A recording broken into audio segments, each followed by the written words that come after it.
Hi, everyone, and welcome to NetGalley, BookTrib, and Merrill Media present 15 Minutes With. Today, we are really excited to welcome Benjamin Ludwig. He's the author of a debut novel, Ginny Moon.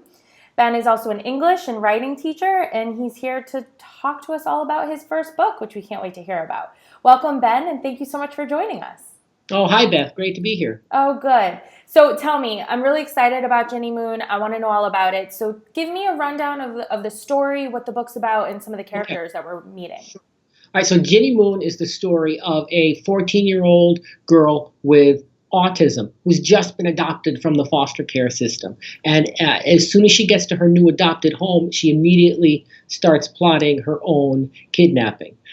So it's a bit of a mystery, a little bit of a thriller, all told from her perspective. And probably the most unique feature is that it really reveals her what I might call her second voice, that quiet voice that we don't speak with, that's inside all of us. But she's a child with autism, so it's a pretty intense and unique voice. Interesting. So tell me, I really would love to know kind of the backstory here. What was your inspiration for writing this, and how did this become a story for you that you wanted to tell? Right. Well, in 2009, shortly after my wife and I got married, actually, we became foster parents ourselves and adopted a young lady with autism.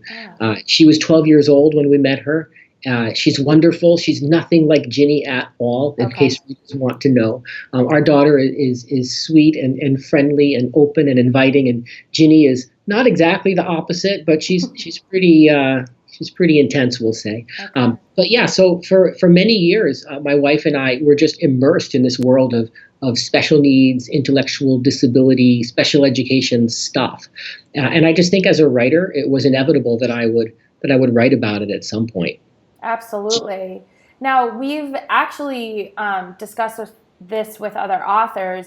There are not a lot of main characters in any story, for the most part, where they are autistic. What for you was important to include in having your own daughter who is autistic? What was important for you to include in the story, write, work in, and were there any challenges that you wanted to ensure were in the story? Sure. Well, the most important thing to me in writing this book was that I wanted a chance to break some stereotypes. There's this idea out there, and I think it's popularized in movies and books, but it's the idea that all people who are somewhere on the autism spectrum are somehow secret geniuses. They're really, really good at something. They have this amazing genius talent somehow. And it's just not true at all. Autism is an intellectual disability. It's not an easy thing to live with when the rest of the world doesn't quite think like you do. And certainly some people on the spectrum have some incredible, capabilities or skills that they're just born with, but not in any greater number than, what we might call neurotypical people like you and me. Sure. So I really wanted to break that stereotype because we make, I think, sometimes people with autism into these otherworldly creatures, and it's just not that way. They're regular people, unique, regular people. Yeah. Absolutely. So can you give a little background about yourself and kind of as I mentioned in your introduction, you're an English teacher and you also teach writing. Can you talk a little bit about that background and kind of what led you to this point? Sure. I've been teaching since 1996, which suddenly sounds like a long time. When I just put the numbers out there, like, I guess it is a while. But yeah, I've been teaching for a really long time. Public school. My specialty was middle school language arts. So, grades 7 and 8. Sure. Language arts, not English, in a middle school setting, which I just adored. And I did that for many years. Only taught 1 year of high school. By the way, did not love it at all. Those kids are just too mature. The little ones are much more, I think, exciting because they're at this sort of developmental phase where they're just starting to think in the abstract and experiment with what they can and can't get away with. And that's cool. And they can't drive, which helps. Sure. Right. So I taught middle school language arts for a long time, but I've been writing pretty much nonstop since fourth grade. I have anywhere between 10 to 15 novels, none of them published, but all in drawers or on old hard drives. And so I think, getting married, deciding that we were going to adopt rather than have biological children right away, and just that background as a public school teacher with so many kids on the spectrum in my classes over the years, writing a book about someone like that, I think, was a very natural thing for me, or it felt that way anyway. Okay. Now, this is your debut novel, and as a teacher of English and writing, were you surprised? Were there any bumps along the way in the writing process? Did anything kind of hang you up that you thought, whoa, and I kind of didn't expect this as someone who should be, versed in it? Right. Well, I'll tell you, of all the other novels I've ever written, this one was the easiest in a really uncanny and sort of mysterious way. In 2013, so we're looking at 4 years after we adopted our daughter, I came home from Special Olympics basketball practice with her one night, and I had this voice just ringing in my ears. And it wasn't my daughter's voice, and it wasn't the voice of any of the athletes or kids I had just spoken with at the school gymnasium. But it was this driving, obsessive, really intense voice. And that, of course, was Ginny's voice. And it was so overpowering that I just had to sit down and type out some scenes just to see what that voice looked like physically on the page. So I did that. And afterwards, I read it back to myself and I said, whoa, this is pretty cool. This is pretty hot. I'm really, really digging how this voice is coming together. So I decided I should put together an outline, because that's what a novelist would do, right? Put together a big plan to see how we can get this character to fit within the context of a larger narrative. And I put the outline together. It took about 2 days. And I sat down and tried to write the second scene of the book. But Ginny had other plans. She completely wrecked scene 2, which made me have to, just do what she said and follow that voice again and let the second scene come together naturally. Then I had to rewrite the outline. Next day came back, she did it a third time. That went on for about 6 months. I always thought I was one step ahead of her. I don't know why, because she kept proving me wrong. And she just wrecked everything I had in mind. And of course, the result was so much better. So in that sense, it was difficult to see my own process or my plans for my process kind of thrown out the window. But to have her come in and just know what she was doing was amazing. It feels like she's a real person. I don't think she is. I don't want readers to think I'm crazy. But that's really what there were times I felt absolutely crazy when writing the book. Yeah, definitely. Did the name Ginny Moon, was that something that came to you right away? Was that a last addition first?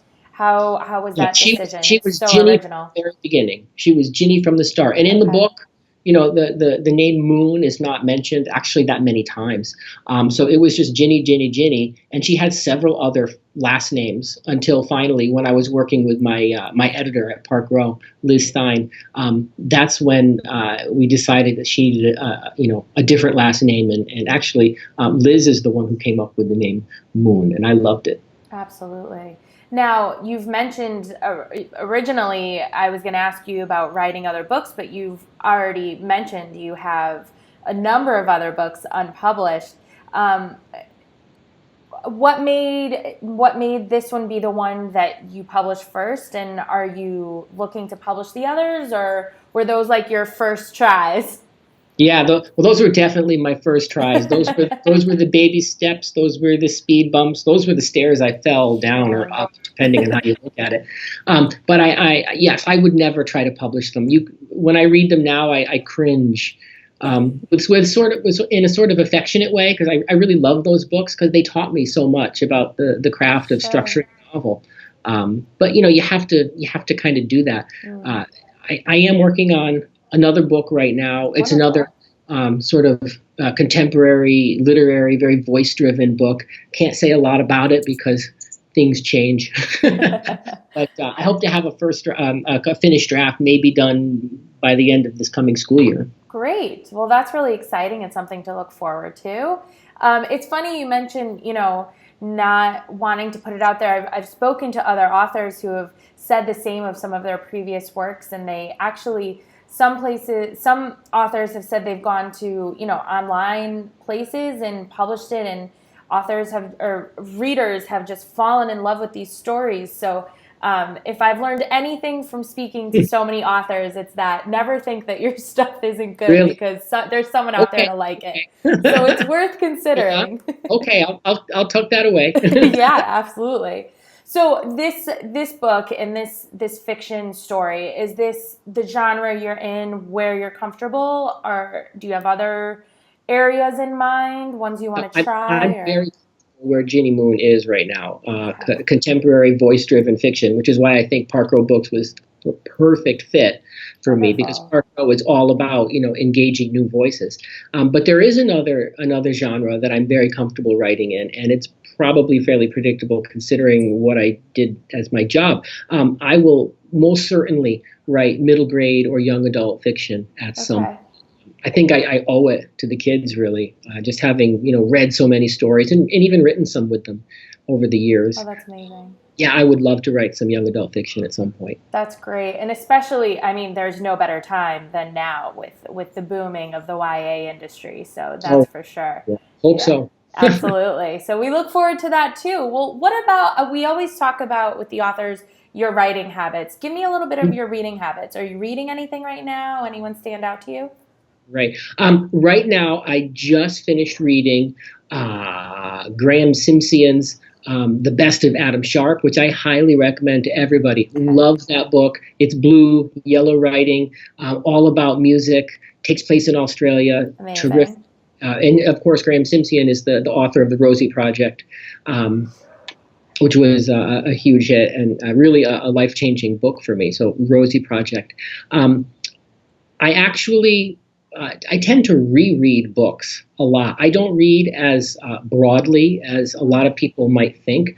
I think because I don't always appreciate or get it as deeply as I want on the first go round. Okay. So I'll take one book and I might reread it like 3 times before I'm ready to put it down and Oh, go. wow. Interesting. Okay. I like that a lot. I do anyway. I always catch new things. The second one. Sure, absolutely. It's like rewatching, your favorite TV show again and again.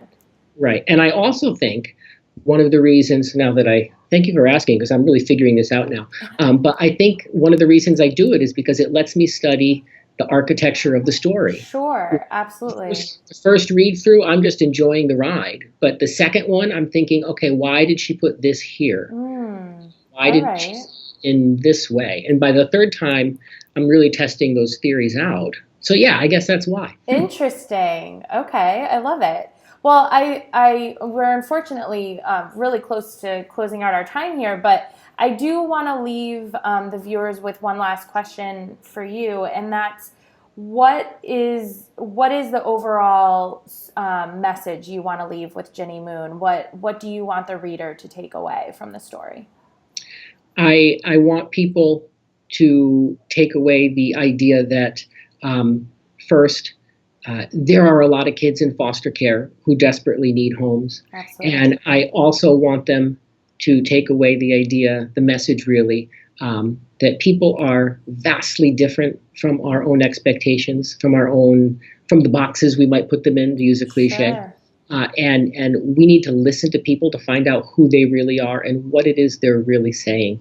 Ginny, in her very literal way, keeps telling all of her therapists and doctors and parents and teachers the same thing over and over Right. again. And no one gets it. I mean, they hear her and they can all agree on what it is she's saying, but they don't understand just how important it is, to her.